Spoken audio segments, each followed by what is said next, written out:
At that point, I had dropped out of school, so I really didn't complete anything past the eighth grade.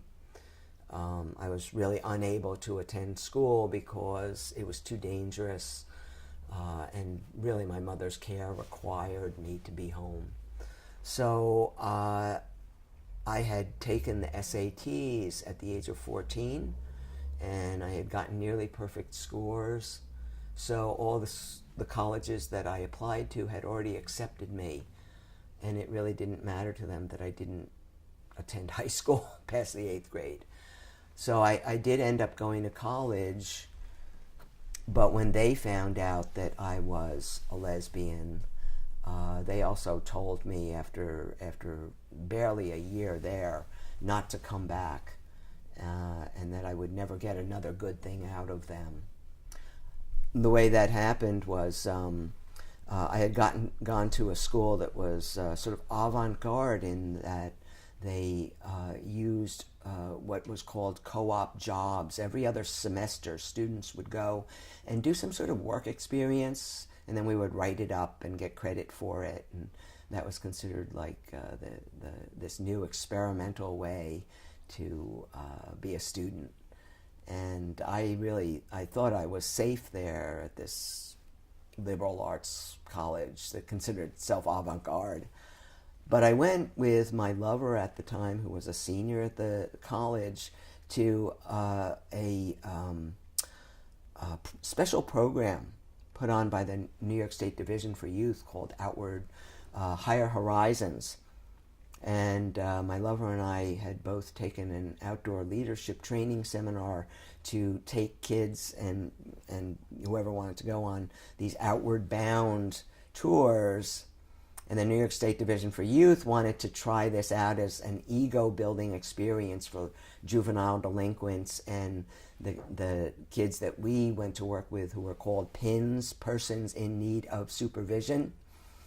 So we lived on campus in upstate New York, taking these groups of, they were mostly abused kids, on these camping trips and rock climbing and canoeing trips, and it was really great fun.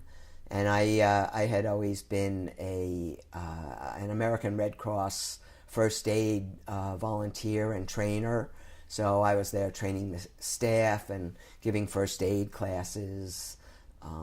And this was basically what I was there to do for them. After 6 weeks of working there nonstop, we had a weekend off. It was our first weekend off in 6 weeks, and so I went and I stayed with her overnight. At 7 o'clock in the morning, we wake up to the director of the program peering at us through the Venetian blinds in the window, looking at the both of us lying in bed together. And despite the fact that he was a peeping Tom and he had the hots for her and had approached her prior to that, he went and immediately called Albany to ask what to do about this situation. And the instructions from Albany were to throw us out on the spot with all our belongings, allow us one phone call each. So we were treated like total criminals, tossed out into the middle of nowhere in Johnstown, New York. We were not paid. Again, we were allowed one phone call each. My lover called friends in Boston, which was the closest of any type of friend or relative either one of us had, and her friends basically dropped everything to come and get us out of this situation. And I called my college, and they told me they had already been informed of what happened, and I was really not welcome to come back. And as I quoted, they said, if you come back here, you're never getting another good thing out of us. So I knew I would never be trusted with another good co-op job or another opportunity there. We did make it to Boston.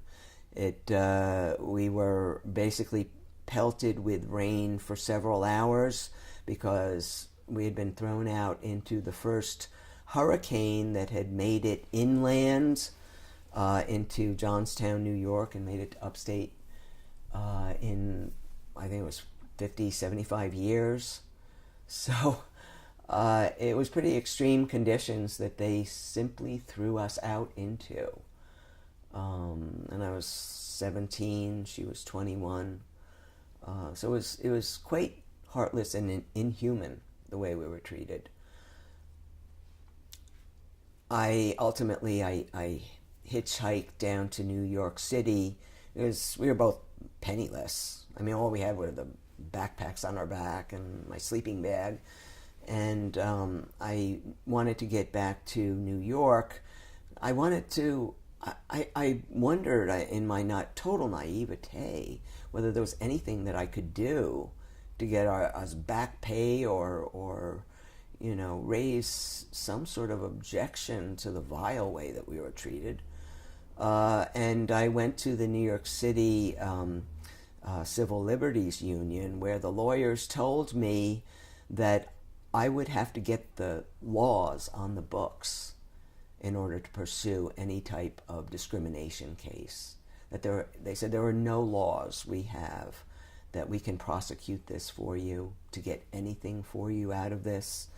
And they said, we hear about these things all the time, and without the legislative change, you don't have a leg to stand on. So there was no way to protect ourselves in these situations. And it was at that point in my life that I had to, I thought, delay my dream of getting an education and becoming a doctor, which was my lifelong calling. That was all I ever wanted to do or be. And I figured, well, it'll take a couple years to get the laws on the books. And then I can go back to school and, do what I want to do with my life. And it took 15 years just to get the tiniest little law passed by the New York City Council in the blue city of New York City that would protect us.